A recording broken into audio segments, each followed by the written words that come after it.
Hello दोस्तों। आज मैं आपके सामने उत्तर प्रदेश के सांस्कृतिक तत्व से संबंधित जितने भी सवाल बनेंगे, सांस्कृतिक तत्वों से, कला, उत्सव, मेले, पर्व से जितने भी सवाल बनेंगे मैं आपके सामने कंप्लीट थ्योरी लेके आया हूँ। चलिए दोस्तों, ज़्यादा देर न करते हुए हम अपने प्रश्नों को और उसकी थ्योरी को कंप्लीट करेंगे।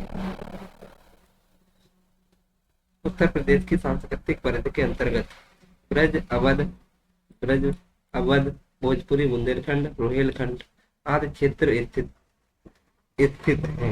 इन क्षेत्रों की पुरातात्विक, ऐतिहासिक और कलात्मक गतिविधियों के संरक्षण, प्रदर्शन, प्रकाशन, अभिलेखीकरण, प्रमाणीकरण,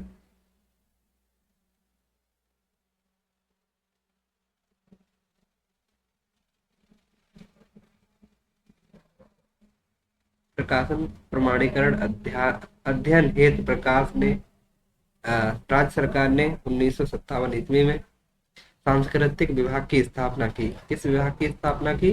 सांस्कृतिक विभाग की स्थापना की। इस विभाग इस विभाग की जिला मंडल स्तर पर विभिन्न गतिविधियों के संचालन हेतु 1996 ईस्वी में क्षेत्रीय सांस्कृतिक केंद्रों की स्थापना की गई। इस विभाग के अंतर्गत कार्यशील कुछ प्रमुख संस्थाएं आपके सामने मैं बताऊंगा। इससे ज्यादा डीपली ज्यादा क्वेश्चन नहीं पूछे जाते हैं।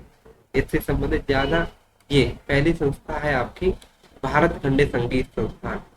आपसे यही पूछा जाएगा, भारत खंडे संगीत संस्थान कहाँ है? तो आपको बताना होगा ये है लखनऊ में।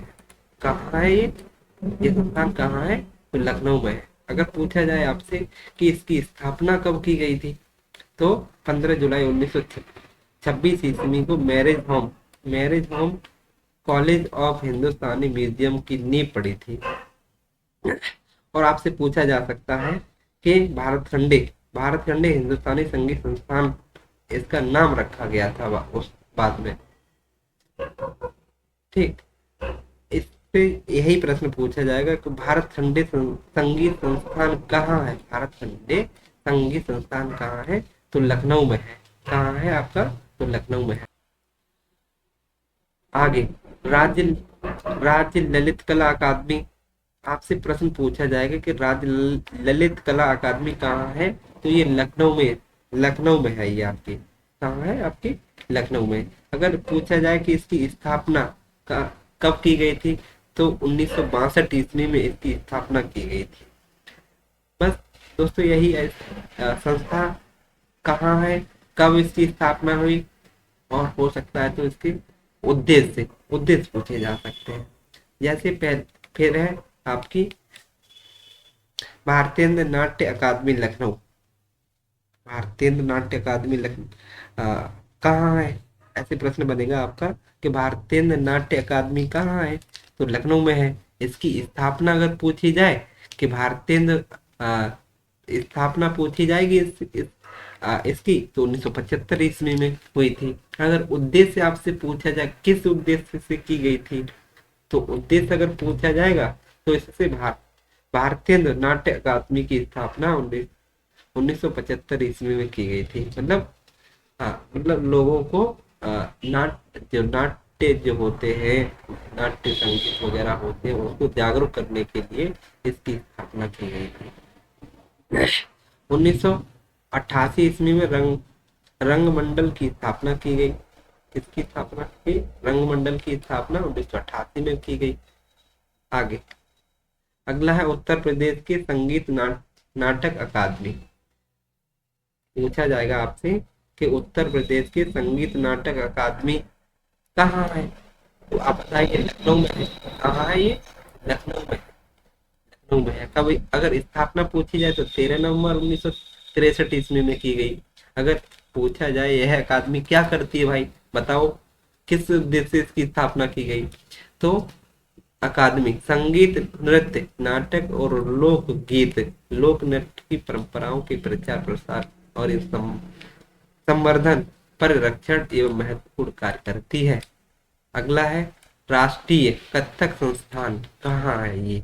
तो आप बताएंगे लखनऊ में है। इस संस्थान की स्थापना सांस्कृतिक विभाग के अंतर्गत संस्था के रूप में 88-89 ईस्वी में की गई।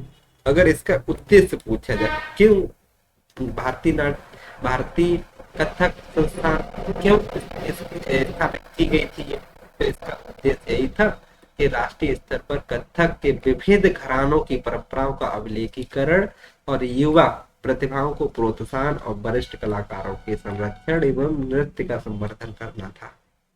मतलब कि जो कथक हमारा राजकीय नृत्य माना जाता है, उसको लोग भूले नहीं, प्रोत्साहन मिलता रहे, इस वजह से इसकी स्थापना की गई थी। जैसे अगला पूछा जाएगा, अयोध्या शोध संस्थान कहाँ है भाई? अयोध्या शोध संस्थान कहाँ है? तो आप बता दें कि अयोध्या में है, इसके नाम से ही मतलब जब पता चल जाएगा। अगर पूछे स्थापना कब की गई, तो 18 अगस्त 1986 ईस्वी में की गई थी। तो तुलसी स्मारक अयोध्या में की गई थी इसकी स्थापना, है ना। अयोध्या शोध संस्थान कहाँ है? तो अयोध्या में स्थापना 18 अगस्त 1986 ईस्वी में की गई थी। अगला, उत्तर प्रदेश जैन शोध संस्थान। अगले पूछा जाएगा आपसे कि उत्तर प्रदेश जैन विद्या शोध संस्थान कहाँ है? तो आप इसका कहाँ बताएंगे? लखनऊ में है। ये कहाँ है? लखनऊ में है। अगर स्थापना कब की गई थी? तो 1990 ईस्वी में की गई थी। इसका उद्देश्य क्या था? उद्देश्य पूछा जाएगा आपसे, उद्देश्य क्या था? तो भारत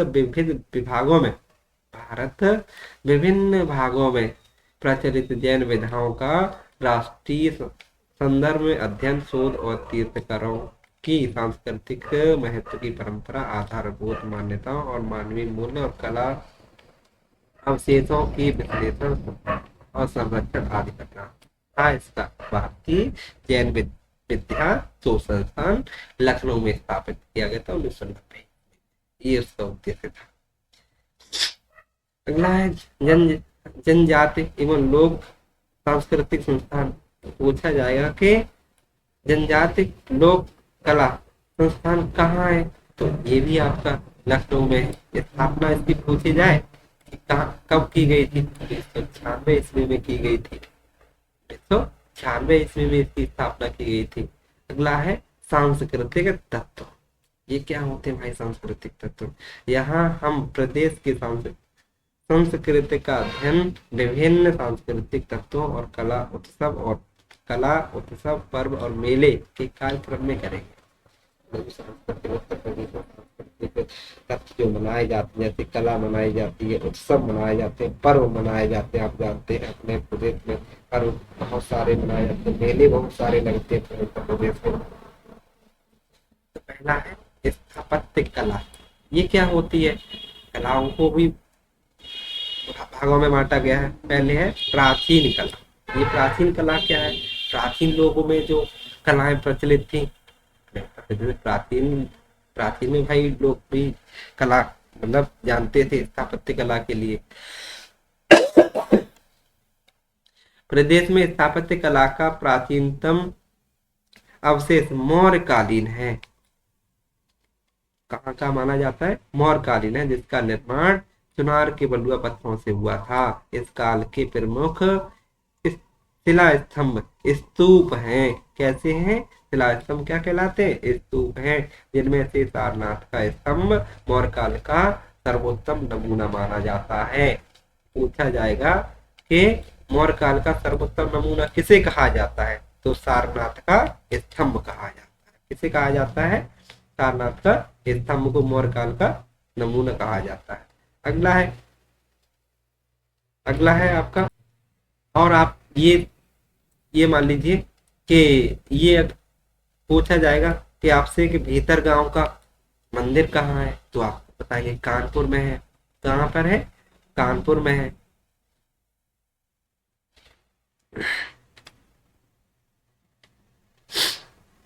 अगली फिर ये प्राचीन काल की स्थापत्य कला हो गई। अगली फिर आएगा मध्यकाल में। मध्यकाल में क्या क्या किस प्रकार की कला प्रचलित हुई है? इसमें मध्यकाल में किस मध्यकाल के प्रारंभ में जौनपुर के सरकी शासकों के संरक्षण में स्थापत्य के तरकी शैली का विकास हुआ था। किस शैली का विकास हुआ था? तो तरकी शैली का विकास हुआ था, मौर्य काल में हुआ था। किस काल में हुआ था? मौर्य काल में। यह निर्माण अटाला मस्जिद, खालिस मुखलिस झांझरी और लाल किला दरवाजा प्रमुख है। मध्यकाल की जो प्रमुख जो सब रही है स्थापत्य कला जो रही है मध्यकाल की, क्या रही? इब्राहिम तरकी की निर्मित अटाला मस्जिद प्रमुख रही है ना। बाबर ने अयोध्या में संभल में मस्जिदें बनवाई थी। क्या बनवाई थी? बाबर ने, यहाँ पे बाबर ने संभल में अयोध्या और संभल में मस्जिद बनवाई थी। किसने बनवाई थी? तो बाबर ने बनवाई थी। किसने बनवाई थी? बाबर ने बनवाई थी। ये आपका मध्यकालीन हो गया।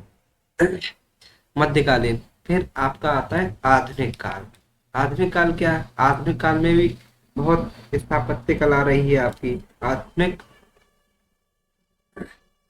क्या है आपके आधुनिक काल में? आधुनिक काल आधुनिक काल में प्रदेश में अवध के नवाबों अंग्रेजों द्वारा अनेक निर्माण कराए गए। अवध के नवाबों में फैजाबाद लखनऊ में अनेक निर्माण कराए गए। लखनऊ की प्रमुख इमारतें इस प्रकार हैं। लखनऊ की प्रमुख इमारतें इस प्रकार हैं। आसफौद्दौला का इमामबाड़ा। पूछा जाएगा कि बड़ा इमामबाड़ा आसफौद्दौला ने कौन सा इमामबाड़ा बनवाया था? इमामबाड़ा किसने बनवाया था? तो आसफौद्दौला ने बनवाया था। अगला केसरबाग स्थित मकबरा। केसरबाग स्थित मकबरा। आगे लाल लाल बारादरी। लाल अगला है लाल बारादरी रेजिडेंसी रूमी दरवाजा। ये प्रमुख, ये जो है रूमी दरवाजा कहाँ है? लखनऊ में है ना। पूछा जाएगा आपसे कि रूमी दरवाजा कहाँ है? लखनऊ में है। सहान जफ और हुसैनाबाद का इमाम बाड़ा, ये भी कहाँ है? आपके लखनऊ में है ना। जैसे छतर मंजिल, मोती महल, केसरबाग, स्थिर महल, दिल कुशा उद्यान तथा ये सिकंदराबाद, ये आधुनिक काल की प्रमुख इमारतें रही है ना। तो लखनऊ की इमारतों की विशेषता इस प्रकार है। लखनऊ की इमारतों की विशेषता इस प्रकार है। द्वार द्वार पर मकराकृति। किस प्रकार की? लखनऊ में जो स्थापत्य कला बनाई गई थी, तो द्वार पर मकराकृति, मकड़ा नहीं होता है, मकर की आकृति की आकृतियां बनाई जाती थी। स्वर्ण छतरी वाले गुम्बद और मेहराबदार बड़े कमरे, इस प्रकार की ये मेहराबदार बड़े कमरे बनाए जाते थे। भूल भुलैया। पूछा जाएगा भूल भुलैया कहाँ है? भूल भुलैया तो भाई दिल्ली में भी है। लखनऊ वाली अलग हो जाएगी, है ना। ये आसफौद्दौला द्वारा बनाए गए थे। ये सभी किसके द्वारा बनाए गए थे लखनऊ में? ये जो आपने देखे यहाँ पे, है ना, बड़ा इमामबाड़ा, रूमी दरवाजा, हुसैनाबाद का इमामबाड़ा, जैसे छतर मंजिल, ये किसने बनवाए थे? तो आसफौद्दौला ने बनवाए थे लखनऊ। किसने बनवाए थे? आसफौद्दौला ने बनवाए गए। इमामबाड़े का मेहराबदार हाल विशुद्ध लखनऊ कला का नमूना है। किसका कला का नमूना है? लखनऊ कला का नमूना माना जाता है। कौन सा? विशुद्ध लखनऊ कला का नमूना माना जाता है ना। अगला है चित्रकला। क्या है? चित्रकला व मूर्तिकला। अपने उत्तर प्रदेश में चित्रकला और मूर्तिकला बहुत प्रसिद्ध रही है। उत्तर प्रदेश में कहाँ? उत्तर प्रदेश में मिर्जापुर। कहाँ पे? मिर्जापुर सोनभद्र के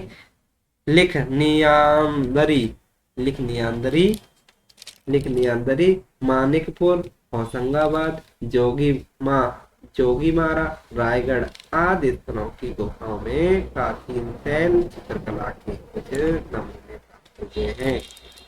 कहाँ पे?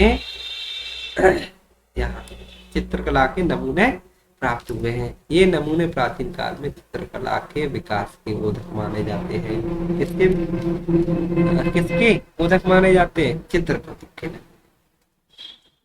जाते हैं। मध्यकाल में प्रदेश की प्रमुख चित्रकला शैली मुगल शैली थी। किस कैसी शैली थी मध्यकाल में? मुगल शैली। जब राज्य था तो मुगल शैली मानी जाएगी। ठीक, जिसका शासन होगा तो वही आपकी शैली बनवाएगा। जिसकी नींव हुमायूं द्वारा रखी गई थी। किसके द्वारा रखी गई थी? हुमायूं द्वारा रखी गई थी। उसने फारस से मीर सैयद अली ख्वाजा अब्दुल रसमद नामक चित्रकारों को अपने साथ भारत लाया था। अब्दुल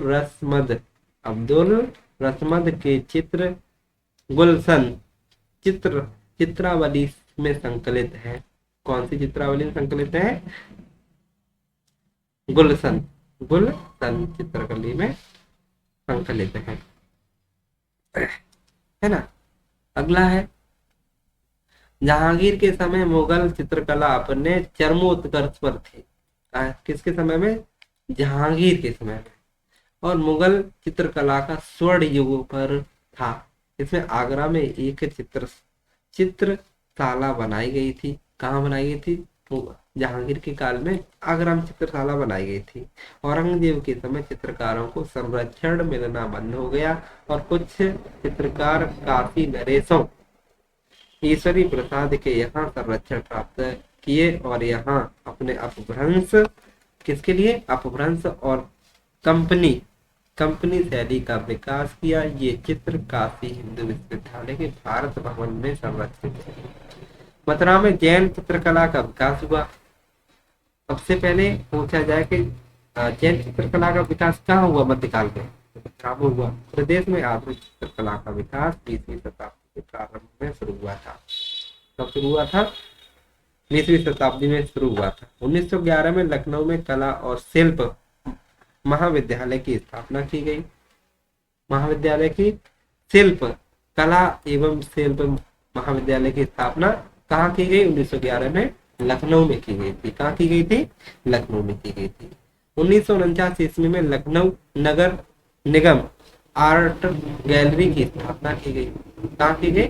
लखनऊ में की गई।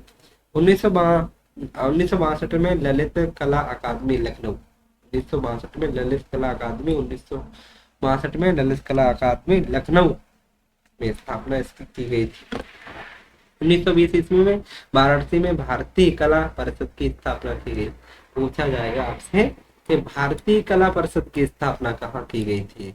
तो वाराणसी में की गई थी। कब की गई थी? 1920 ईस्वी में की गई थी। 1950 में काशी हिंदू विश्वविद्यालय भारत कला भवन की स्थापना की गई, जो भारत के विशाल चित्रकला का से एक है। 1911 से 1925 तक कला शिल्प महाविद्यालय के प्रधानाचार्य नेथोलियन हार्ड रहे थे। पूछा जाएगा 1911 से 25 तक कला शिल्प महाविद्यालय के प्रधानाचार्य कौन रहे थे? तो नेथोलियन हार्ड रहे थे।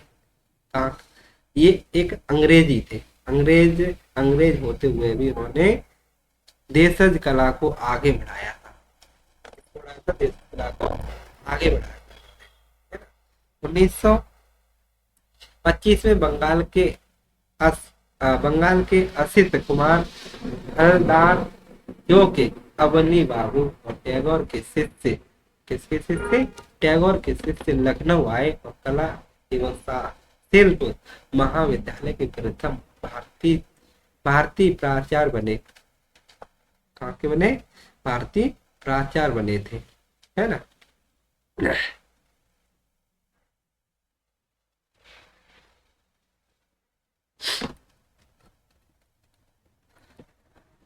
अगला है, जगन्नाथ मुरली अहमदनपुर राज्य के विधानसभा में वित्त चित्र और चित्र करने का गौरव प्राप्त है। यहाँ पे ज्यादा नहीं चलेगा आपसे।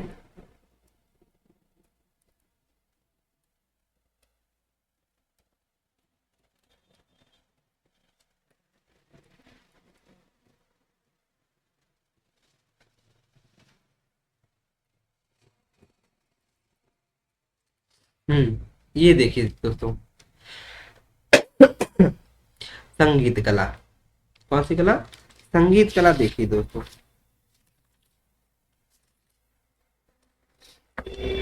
संगीत कला क्या थी? संगीत कला क्या थी?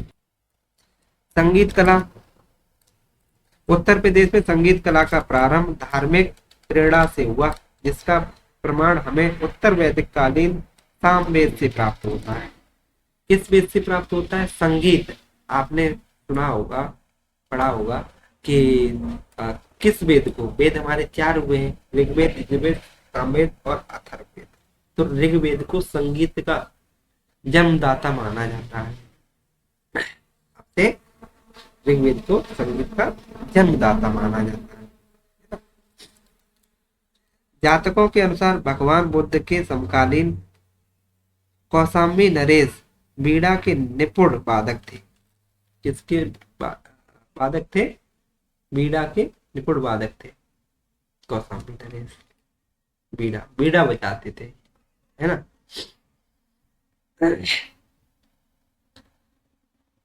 हाँ, ये वाला पॉइंट देखिए दोस्तों, मध्यकालीन संगीत परंपरा में, मध्यकालीन संगीत परंपरा में अमीर खुसरो का महत्वपूर्ण स्थान है। किसका? मध्यकालीन अमीर खुसरो जो हुए थे, वो महत्वपूर्ण स्थान माना जाता है। इनका जन्म 1223 ईस्वी में कासगंज जिले के पटियाली नामक गांव में हुआ था। कहाँ पे? कासगंज जिले के पटियाली नामक गांव में। इन्होंने ईरानी फारसी संगीत रागों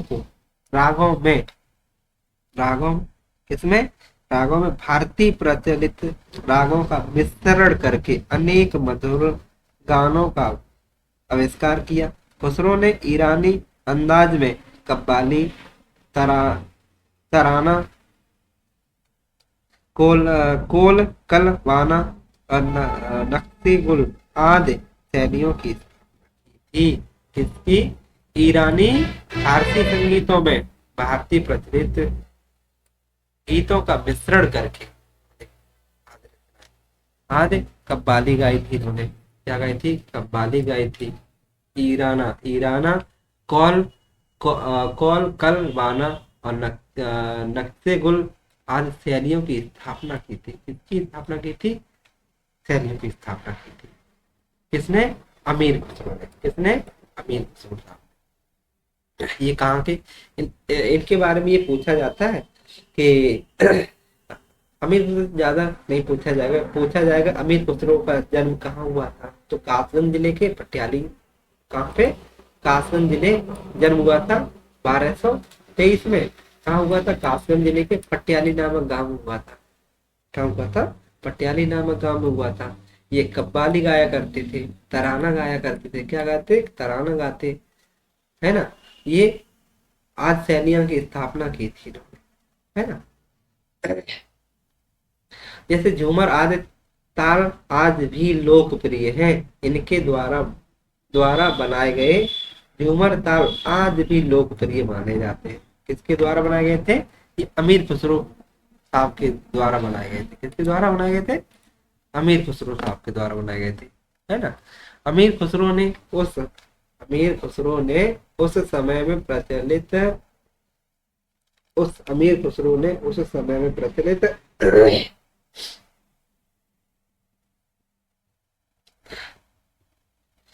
ध्रुव ध्रुवपद गायन शैली में ईरानी शैली का विस्तरण कर ख्याल गायन और शैलियों को प्रचलित किया था।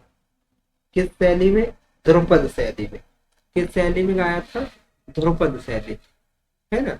प्रचलित ध्रुपद शैली किया, ध्रुपद शैली गायन किया था और गायन शैली को प्रचलित बनाया था। किस शैली को बनाया था? प्रचलित गायन शैली को नहीं, ख्याल शैली है यहाँ पे, ख्याल शैली को प्रचलित बनाया था। भारतीय संगीत को दो भागों में, हिंदुस्तानी और कर्नाटक शैली में विभाजित कर दिया। किस दो शैलियों में इन्होंने विभाजित कर दिया था? एक हिंदुस्तानी शैली और कर्नाटक शैली में इन्होंने विभाजित कर दिया था, है ना, विभाजित कर दिया था। जैसे कि खुसरो ने तबला और सितार, इसका तबला और सितार का आविष्कार किया। पूछा जाएगा आपसे कि तबला सितार का आविष्कार किसने किया था, तो अमीर खुसरो ने किया था, है ना। इनका सितार त्रितंत्र बीड़ा का, त्रितंत्र बीड़ा का ही एक समुन्नत रूप था। त्रितंत्र बीड़ा का समुन्नत रूप माना जाता था। मध्यकाल में एक तरफ भक्तों द्वारा तो दूसरी तरफ राजाश्रय में संगीत का विकास हुआ। वल्लभाचार्य ने संगीतबद्ध भजन व पदों के गायन को मंदिरों के अर्चना पद्धति के रूप में प्रस्तुत किया। इनके शिष्य परंपरा में जो अष्टछाप आते हैं, क्या आते हैं, अष्टछाप आते हैं इनके शिष्य, ये अष्टछाप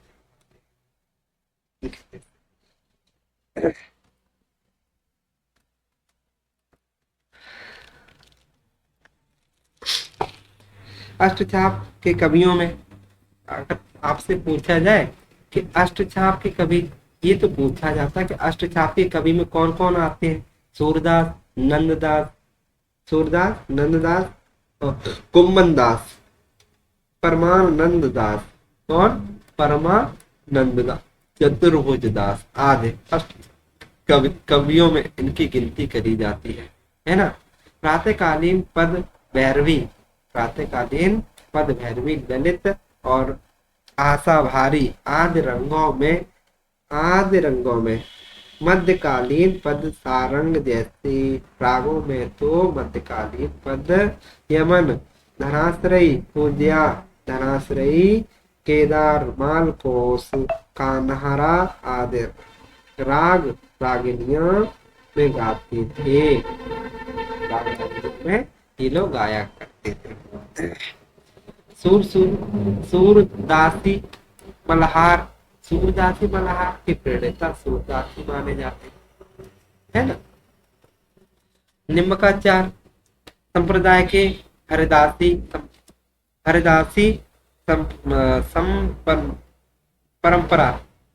परंपरा के स्वामी हरिदास ने श्री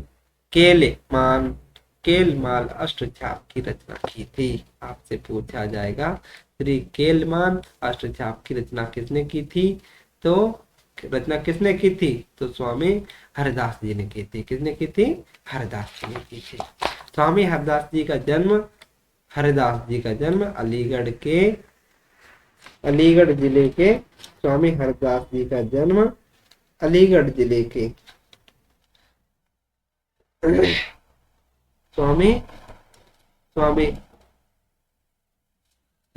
स्वामी हरदास का जन्म अलीगढ़ जिले के हरिदासपुर गांव में हुआ।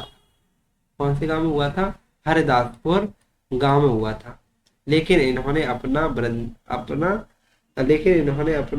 जीवन वृंदावन के निधिवन नामक स्थान पर व्यतीत किया था। वृंदावन के निधिवन में अपना जीवन व्यतीत किया था। किसने, हरदास जी ने। आपसे पूछा जाएगा कि स्वामी हरदास जी कहाँ इनका जन्म हुआ था, तो अलीगढ़ में हुआ था। लेकिन ये रहते कहाँ थे, तो मथुरा में रहते थे।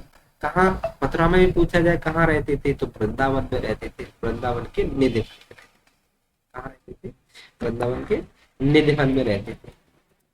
ग्रंथ नाद विनाद में स्वामी हरदास के गोपाल, मदन राय, रामदास, दिवाकर पंडित, नाथ पंडित, सोरेनसन, तानसेन आदि 8 नामों का उल्लेख है।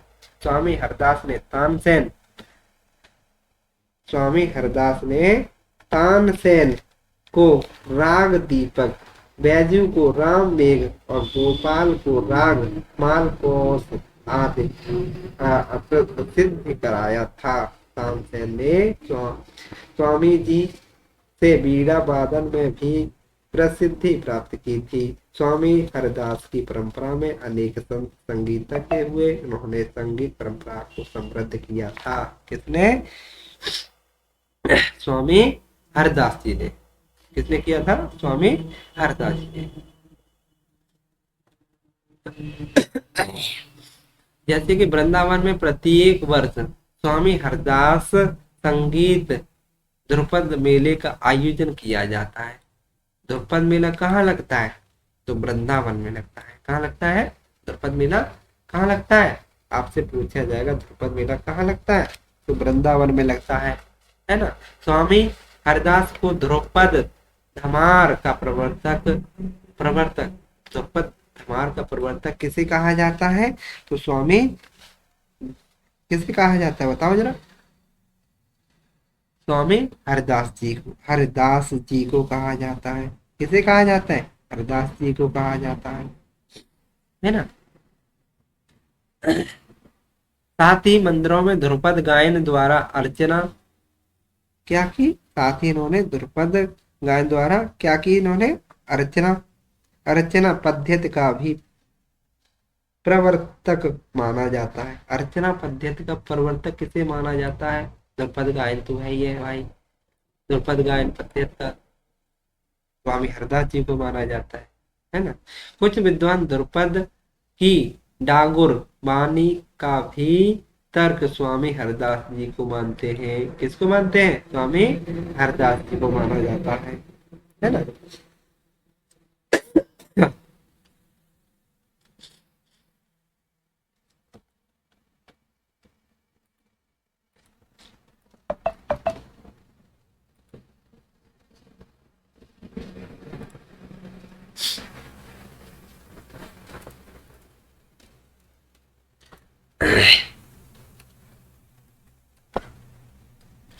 अगला है जौनपुर। कौन सा जिला है? जौनपुर के शासक सुल्तान हुसैन सरकी ने कव्वाली की धुन पर बड़ा ख्याल का प्रवर्तक किया, जो टप्पा शैली का भी प्रचलन किया। बड़े ख्यालों को दो महान बीनकारों अदारंग तथा अदारंग और सदारंग ने विकसित किया था।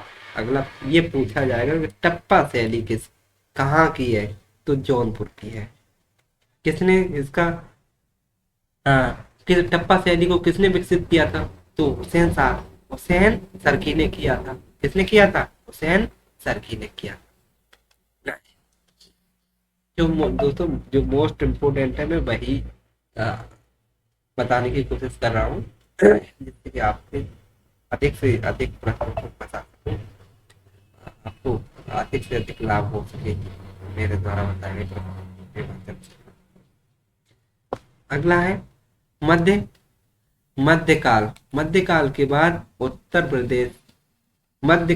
बाद प्रदेश में लखनऊ, वाराणसी, किराना, आगरा आदि घरानों से शास्त्रीय संगीत साहित्य में ऐसे ही महान गायक और वादक प्रसिद्ध किए, जिन्होंने संगीत परंपरा के इतिहास को समृद्ध किया। और प्रमुख घराने इस प्रकार हैं। मध्यकाल में जो घराने हुए हैं, तो ये तो मान ही लीजिए ये घराने बहुत उत्तर प्रदेश से पूछे जाते हैं। उत्तर प्रदेश की परीक्षाओं में भर भर के प्रश्न पूछे जाते हैं। मध्यकाल में आगरा संगीत का सबसे बड़ा केंद्र था। पूछा जाएगा कि मध्यकाल में सबसे बड़ा संगीत का केंद्र किस जिले को कहा जाता है? तो आगरा किले को कहा जाता है। किस किले को कहा जाता है? आगरा किले को। आगरा को कहा जाता है ना।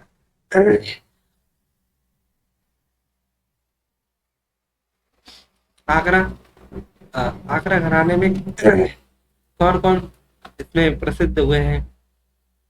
इस घराने के गायक जो थे, ख्याल के साथ ही ध्रुपद और धामर में पारंगत थे। किस घराने के? आगरा घराने के। इस घराने के गायकों में सैयद सैयद खां, पंडित विश्व भर दीन और भास्कर हुआ और बखेले आदि बहुत प्रसिद्ध रहे हैं, है ना। प्रसिद्ध रहे हैं ये लोग।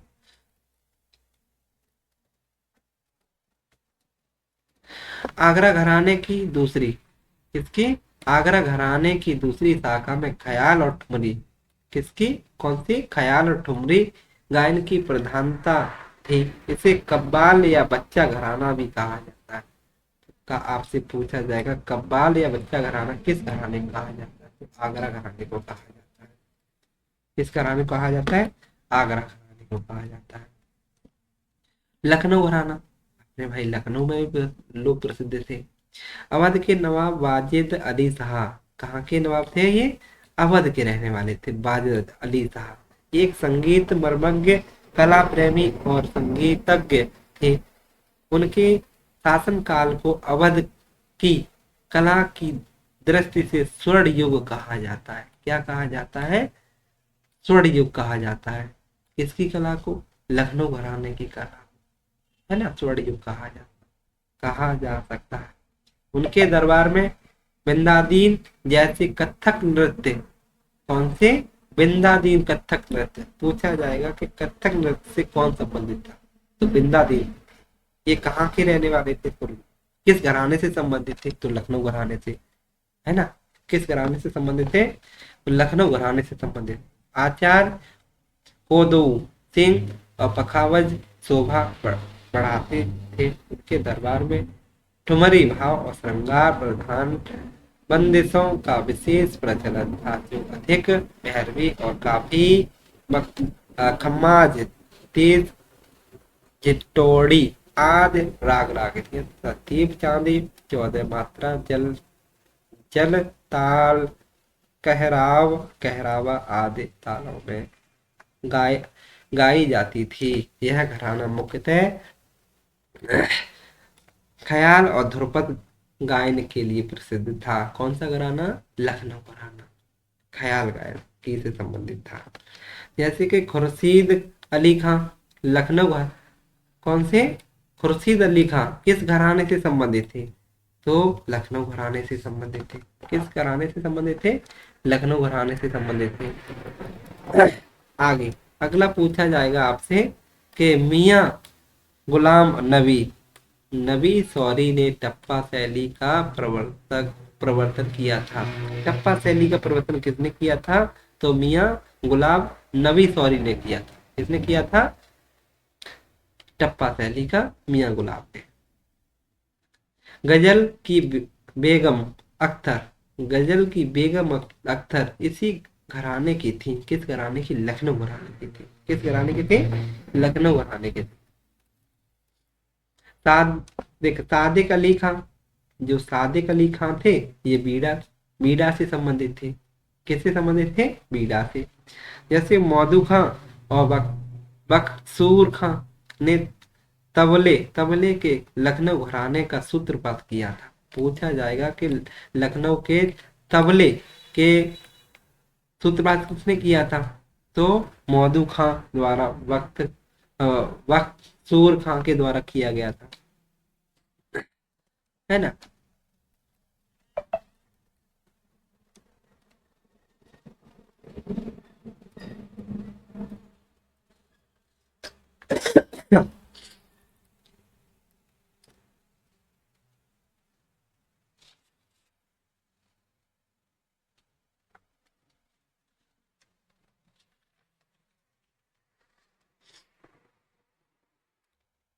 अगला पूछा जाएगा किराना घराना। किराना घराना क्या था? कहाँ से संबंधित था ये? इस घराने का मूल स्थान मुजफ्फरनगर जिले का किराना नामक स्थान तथा इसके संस्थापक बंदे अली खां को माना जाता है। किसको माना जाता है? बंदे अली खां। ये किराना घराना थे, मुजफ्फरपुर के रहने वाले थे ये, और ये बंदे अली खां को किराना घराने का संस्थापक माना जाता है। ठीक, फिर आता है अगला है अतरौली घराना। कौन सा घराना? अतरौली घराना। अतरौली घराने क्या था? यह घराने की स्थापना अलीगढ़ के निकट अतरौली गांव में काले खां और चांद खां द्वारा किया गया था।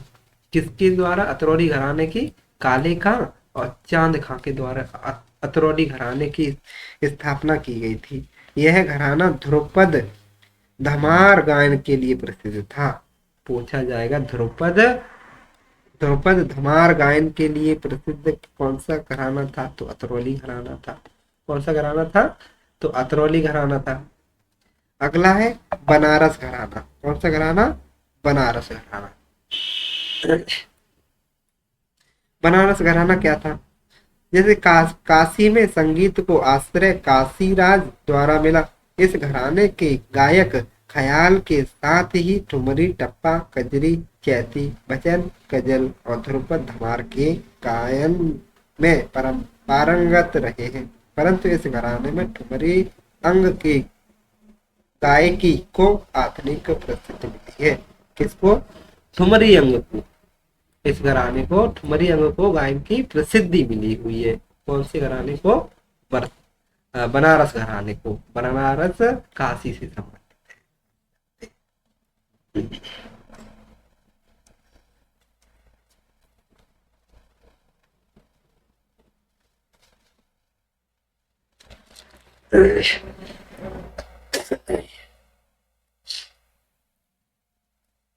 अगला घराना है सहारनपुर घराना।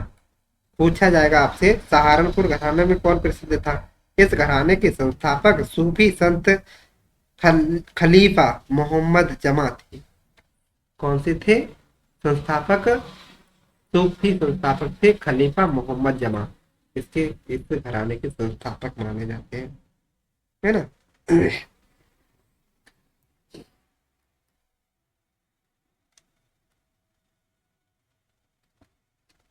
अगला घराना है रामपुर घराना। कौन सा घराना? रामपुर घराना। देख लीजिए, रामपुर घराना क्या था? इस घराने के संस्थापक नेमत खां सदारंग और उसके शिष्य अमीर खुसरो द्वारा शुरू की गई ख्याल गायकी को इस घराने ने बुंदेलियों पर पहुंचा दिया। कहाँ पर पहुंचा दिया? बुंदेलियों पर पहुंचा दिया। रामपुर घराना कौन थे? इसके संस्थापक नेमत नेमत खां सदारंग और उनके शिष्य रहे थे अमीर खुसरो, है ना। फतेहपुर सीकरी घराना क्या था? यह यह भी मुगल कालीन घराना है। यह घराना ध्रुपद और ख्याल गायकी के लिए जाना जाता है। किसके लिए जाना जाता है? ध्रुपद ध्रुपद के लिए और ख्याल गायकी के लिए जाना जाता है। कौन सा घराना? फतेहपुर सीकरी घराना, है ना। फतेहपुर सीकरी वाला फतेहपुर सीकरी में होगा। खुर्जा घराना क्या था? खुर्जा अलीगढ़ में पड़ता है। इस घराने की शुरुआत 1800 सदी के आरंभ में जैसे उस्ताद नत्ते खां उनके पुत्र जोधे खां ने की थी। किसने की थी? नत्ते खां और जोधे खां ने की थी। भिंडी घराना, भिंडी बाजार घराना, ये कहाँ था? कहाँ का था? ये मुरादाबाद का था। कहाँ का था? मुरादाबाद का था। इसमें लता मंगेशकर इसी घराने के अली खां से संगीत की शिक्षा ली थी। ये वाला बहुत इंपॉर्टेंट है, मोस्ट इम्पोर्टेंट आप मान लीजिए ये वाला, लता मंगेशकर, क्योंकि ये बहुत प्रसिद्ध गायिका रही है ये, है ना।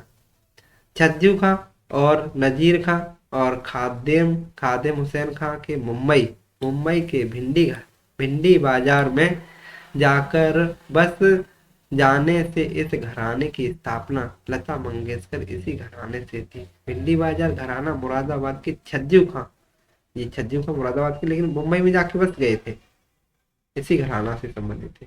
इटावा घराना क्या था? जैसे कि गौरीपुर घराना भी इसी भी कहते हैं, इसे गौरीपुर घराना भी कहते हैं। यह घराना सितार वादन के लिए विशेष तौर पर जाना जाता है। किसके लिए जाना जाता है? सितार वादन के लिए विशेष तौर पर जाना जाता है यह घराना। कौन सा घराना? इटावा घराना। जैसे अजराड़ा घराना, यह घराना मेरठ से संबंधित है। कहाँ से? मेरठ से। यह तबला वादक घराना से जाना जाता है। प्रयागराज से अगला था प्रयागराज।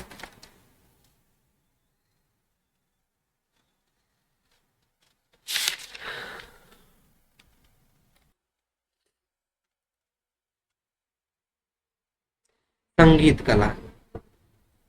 अगला देखिए, संगीत कला। संगीत कला क्या है?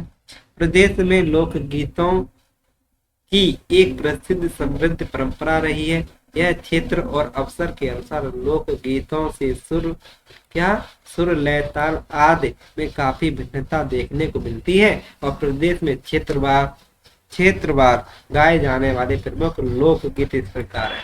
यहाँ पे क्षेत्रवार अलग अलग क्षेत्रों में अलग अलग प्रकार के लोक गीत गाए जाते हैं अपने यहाँ पे, है ना। क्या गाए जाते हैं? अलग अलग क्षेत्रों में अलग अलग लोकगीत गाए जाते हैं। जैसे कजरी। कजरी आपने सुना होगा, कजरी गाया जाता है। कजरी कजरी चौलर कराही मारी पूर्वी कहरवा, ये संबंधित ये लोकगीत हैं।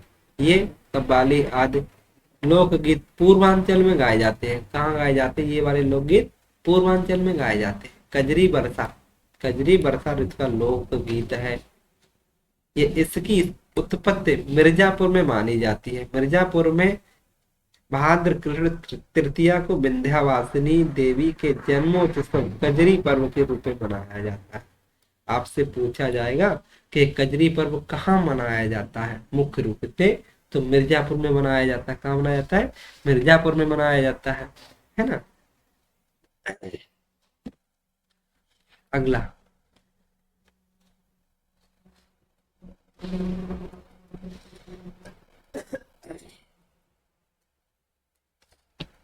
सोहरा। आपसे पूछा जाए कि सोहरा कहाँ मनाया जाता है? सोहरा बधाई ये अवध क्षेत्र में मनाए जाते हैं। झूला या होरी ये कहाँ मनाए जाते हैं? ये सामाजिक तौर पे क्षेत्रों में अलग अलग प्रकार के मनाए जाते हैं। ये ब्रज क्षेत्र का माना जाता है। झूला या होरी होरी नहीं, लट्ठमार होरी ब्रज क्षेत्र की लट्ठमार होरी बहुत प्रसिद्ध है भाई लोगों। जैसे हरदौल आपने नाम सुना होगा कि हरदौल के गीत गाए जाते थे। यह बुंदेलखंड क्षेत्र का लोक गीत है ना। लोकगीत बुंदेलखंड का है। आला पूरे प्रदेश में ही गाया जाता है। आप सुने होंगे आला को, पूरे प्रदेश में गाया जाने वाला लोकगीत है। जैसे बुंदेली क्षेत्र जिसे कहा जाता है, बुंदेली क्षेत्र में है ना। ये भजन तो आप जानते ही हैं, भजन गाए जाते हैं। गीतों के गीतों के साथ प्रयुक्त होने वाले वाद्य यंत्र ढोला, लंगाड़ा, रणसिंगा, ये केकड़ी, मृदंग, नाल, मजीरा, झांझी भी बजाई जाती है।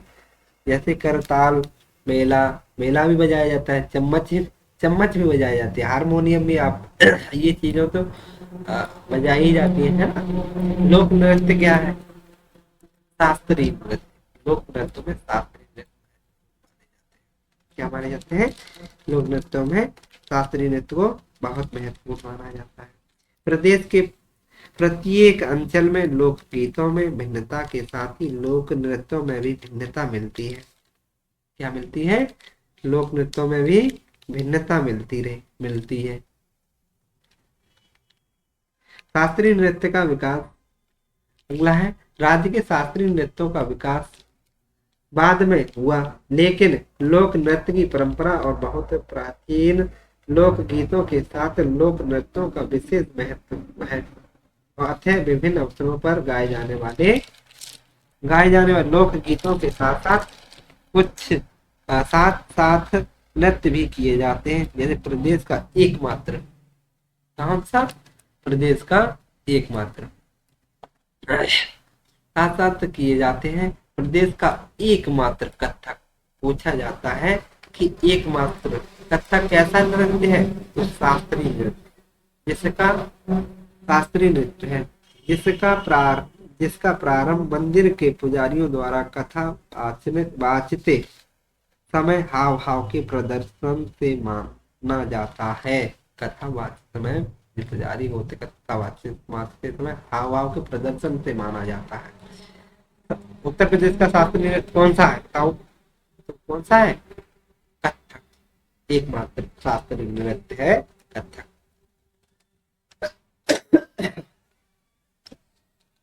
है ना।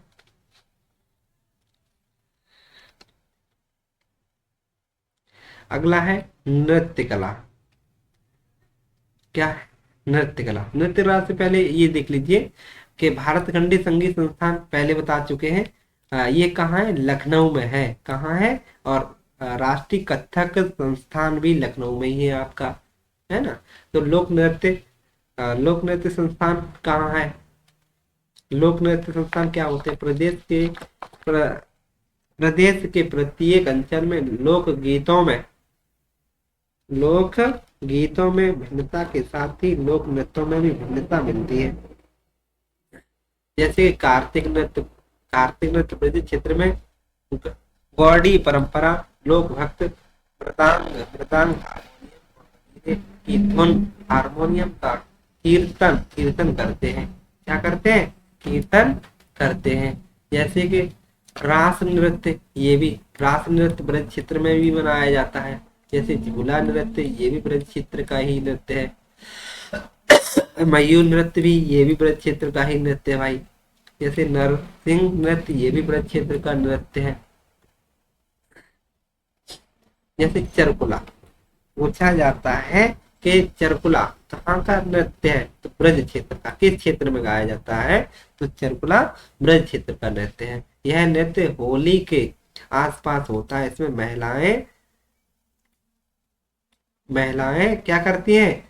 महिलाएं 108 दीपों को चरकुला पिंजरा सिर पर रखकर नृत्य करती है।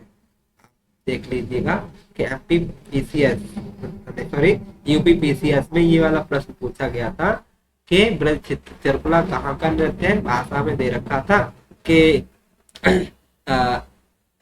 108 दीपों को रखकर किया जाने वाला नृत्य चरकुला किस क्षेत्र का है? तो ब्रज क्षेत्र का है। कहाँ का है? ब्रज क्षेत्र का है। ऐसे प्रश्न पूछा गया था। गढ़ा नृत्य क्या है? गढ़ा नृत्य ये भी ब्रज क्षेत्र का ही नृत्य है। किस क्षेत्र का? ब्रज क्षेत्र का है। ख्याल नृत्य ये बुंदेलखंड क्षेत्र का है। किस क्षेत्र का है? बुंदेलखंड क्षेत्र का। घोड़ा नृत्य यह भी बुंदेलखंड क्षेत्र का ही नृत्य है। देवी नृत्य ये भी बुंदेलखंड क्षेत्र का नृत्य है। राई नृत्य क्या है?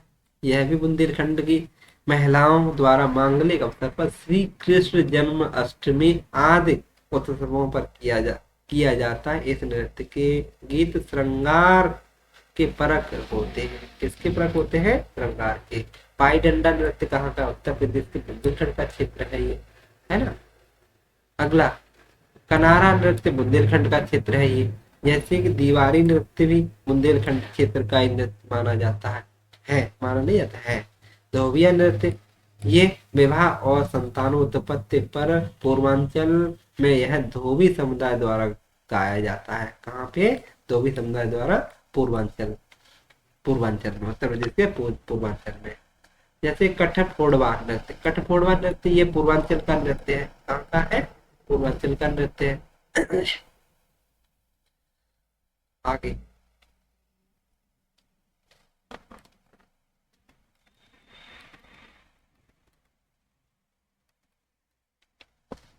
आगे देख लीजिए नाट्यकला शास्त्री। ये क्या है? नाट्यकला शास्त्री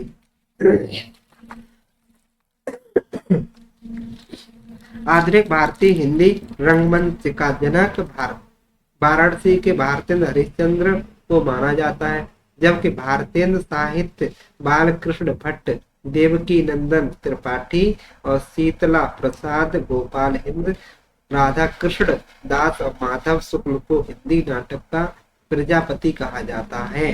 इसे कहा जाता है भारतेंद्र हरिश्चंद्र को, और इधर ये प्रजापति को आज भारतीय नाटक का क्या कहा जाता है? प्रजापति कहा जाता है।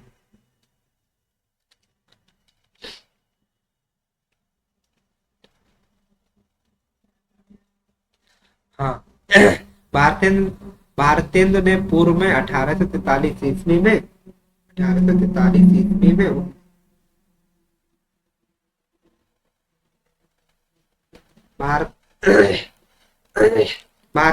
भारतेंद्र ने पूर्व में 1843 में नवाब वाजिद अली शाह लिखित किस्सा राधा कन्हैया व उन्हीं के संरक्षण में सैयद खां हसन लखनवी कृत्य इंद्र सभा के मंचन का जिक्र किया है ना, जिक्र किया हुआ है।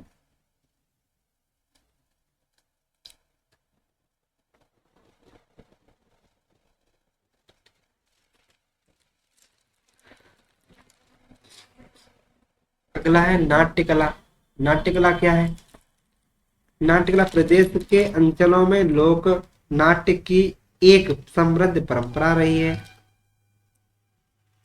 नागर सभा, भरथरी, स्वांग, सपेड़ा, रावला, पुलावो, सितावो, ख्याल, स्वांग, भरत, भगत, नौटंकी, सारंग, संगीत, विदेशिया, रामलीला, रासलीला आदि प्रदेश के प्रमुख लोक नाट्य रहे हैं। क्या रहे हैं?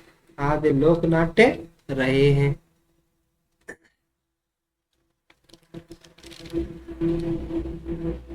अब आप देख लीजिए उत्तर प्रदेश के मेले। क्या देख लीजिए? उत्तर प्रदेश के मेले। उत्तर प्रदेश में प्रतिवर्ष लगभग 2250 मेलों का आयोजन किया जाता है। उत्तर प्रदेश में पूछा जाए आपसे, उत्तर प्रदेश में कितने मेलों का आयोजन किया जाता है? 2250, जो कि राज्य के समृद्ध सांस्कृतिक विरासत के प्रतीक है। राज्य में सर्वाधिक मेले 86 मेले मथुरा में, फिर कानपुर में 80 और हमीरपुर में 79, झांसी में 78, आगरा में 72 और जयपुर में 70 मेले लगते हैं। सबसे कम मेले पीलीभीत में लगते हैं।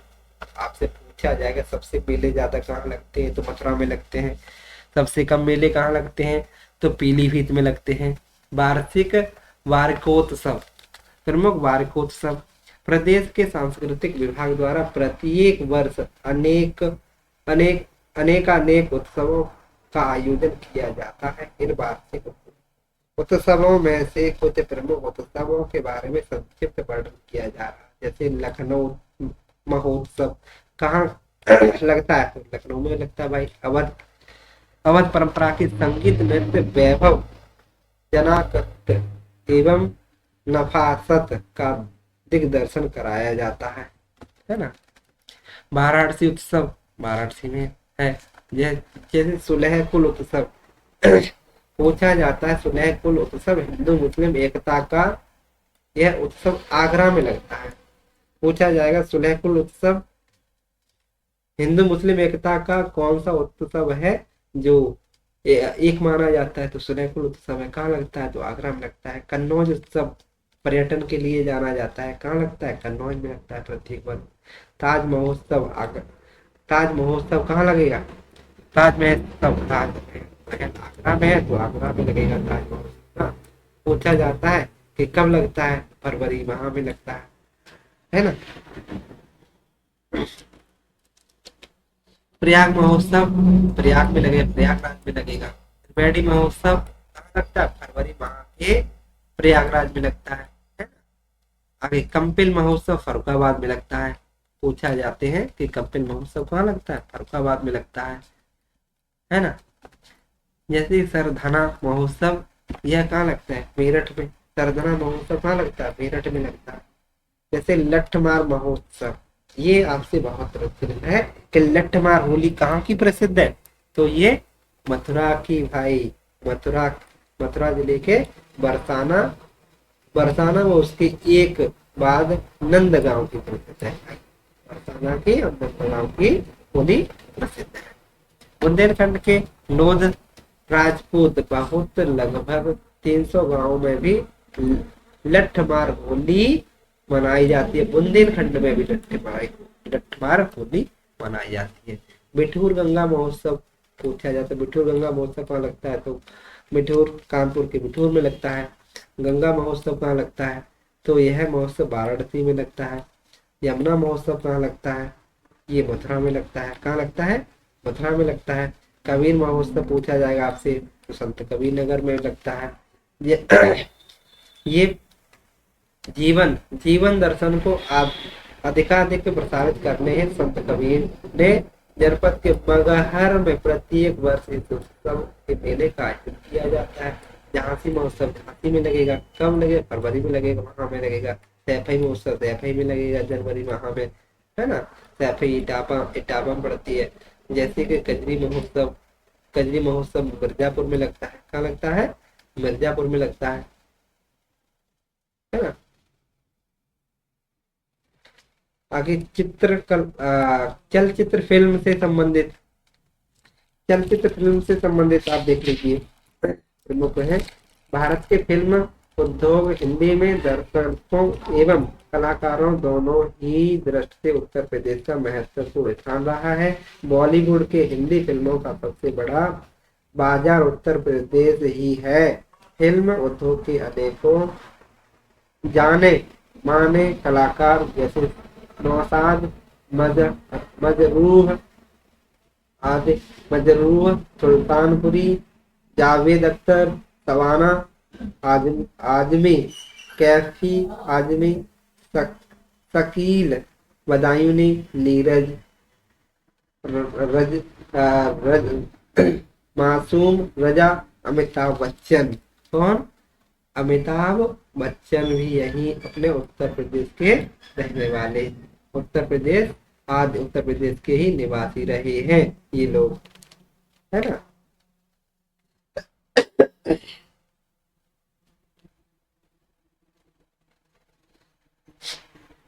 अगला है नोएडा छोटी फिल्म सिटी के नाम से जाना जाता है। पूछा जाएगा कि उत्तर प्रदेश का ऐसा कौन सा जिला है जो छोटी फिल्म सिटी के नाम से जाना जाता है, तो नोएडा को जाना जाता है। राज्य में फिल्म उद्योगों के विकास हेतु प्रथम फिल्म नीति 1999 में घोषित की गई थी। कब की गई थी? 1999 ईस्वी में घोषित की गई थी फिल्म, प्रथम फिल्म नीति।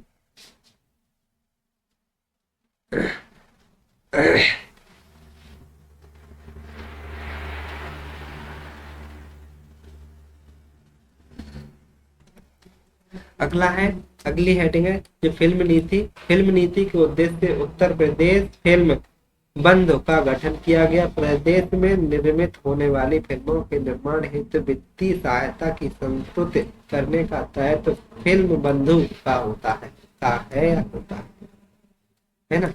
आपके यहाँ पे जो उत्तर प्रदेश की सांस्कृतिक कार्यक्रम या मेले वगैरह जो बनते हैं उससे संबंधित आपके सामने विगत वर्षों में जो पूछे गए प्रश्न हैं वो मैं आपको दिखाना चाह रहा हूँ कि किस प्रकार के प्रश्न बनते हैं। यहाँ पे निम्नलिखित में से कौन सुमेलित नहीं है? क्या पूछ रहा है? सुमेलित नहीं है। क्या सुमेलित नहीं है भाई? आप बताइए। जैसे बिरजू महाराज बताए थे हम, बिरजू महाराज किससे संबंधित थे? कथक से संबंधित है, ये सही है। बिस्मिल्लाह खां शहनाई वादक है, सही है। जैसे अजमत अली खां ये सरोद वादक है, ये सही है। लेकिन जैकिर हुसैन खां हारमोनियम वादक नहीं है, ये यहाँ पे क्या हो जाएगा? गलत हो जाएगा आपका। दूसरा प्रश्न है आपका, कौन सा प्रश्न है? दूसरा प्रश्न है संगीत शिक्षा हेतु उत्तर प्रदेश की प्रथम संगीत महाविद्यालय कहाँ महाविद्यालय है? प्रथम संगीत महाविद्यालय पूछा जा रहा है, तो कहाँ है? भारत खंडे हिंदुस्तान संगीत महाविद्यालय कहाँ है ये, है ना। तो प्रथम संगीत संस्थान भारत खंडे हिंदुस्तान संगीत विद्यालय है। ये कहाँ है? लखनऊ में है आपका, बताए थे। ललित कला अकादमी नो, संगीत कला नहीं, भारतेंद्र नाट्य अकादमी नहीं। तो कौन सा हो जाएगा? इस प्रकार से आपको प्रश्न पूछे जाते हैं। 2000 पीसीएस में पूछा हुआ सवाल है, 2004 में आपका। तीसरा प्रश्न है आपका संगीत शिक्षा प्रदान हेतु उत्तर प्रदेश में स्थापित प्रथम संगीत महाविद्यालय कौन सा है? यही पूछा है यहाँ पे भी पूछा है, तेरे में पूछ लिया। भारत खंडे हिंदुस्तान संगीत महाविद्यालय लखनऊ, कहाँ है ये? लखनऊ में। चौथा प्रश्न है आपका, कौन सा? चौथा प्रश्न है कि उत्तर प्रदेश में जैन बौद्ध संगीत संस्थान का, तो ये कौशाम्बी में है। सारनाथ में नहीं है, देवी पाटन में नहीं, कुशीनगर में भी नहीं है। तो यहाँ पे कौन सा यहाँ पे मिलान पूछ रहा है, जैसे कि बिरहा, भोजपुरी में बिरहा, ऊंट सही है। बिरहा कहाँ है? भोजपुर, भोजपुर में है। कजरी कहाँ गाया जाता है? अवध में गाया जाता है।